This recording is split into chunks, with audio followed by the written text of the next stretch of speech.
7 accused का PC remand 7 दिनों के लिए फिर फर्दर मांगा था।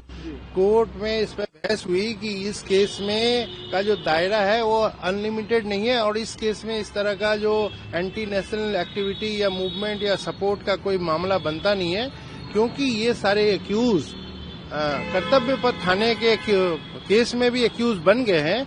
तो इस केस में और उस केस में आइडेंटिकल इन्वेस्टिगेशन नहीं हो सकता। ये डबल जियोपार्डी का केस बनता है कि ये एक ही केस दो केस में एक ही मुकदमे में इन्वेस्टिगेशन होता।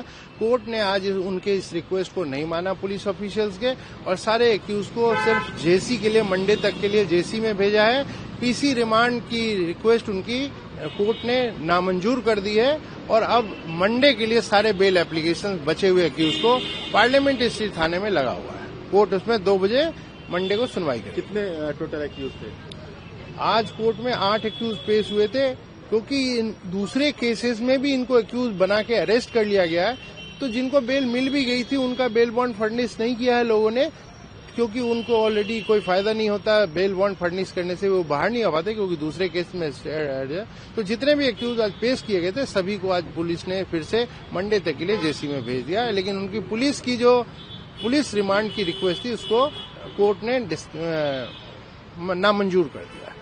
सर, दूसरे केस में जो कर्तव्य पथ वाला केस है सर, उसमें भी हेयरिंग चल रही है, उसमें क्या हुआ है? उसमें कोर्ट ने अभी सबकी बेल एप्लीकेशन जिनकी जिनकी लगी हुई थी उस पर अभी बहुत लंबी सुनवाई हुई है और कोर्ट ने अभी ऑर्डर अभी पास नहीं किया है। देखते हैं क्या होता है। लेकिन कोर्ट में सभी एक्यूजों का एडवोकेट का ये कहना था कि ऑलरेडी ये लोग इतने दिनों से इन्वेस्टिगेशन में भी आगे बहुत प्रोग्रेस हो गया है, कुछ नया इसमें निकल के नहीं आ रहा है।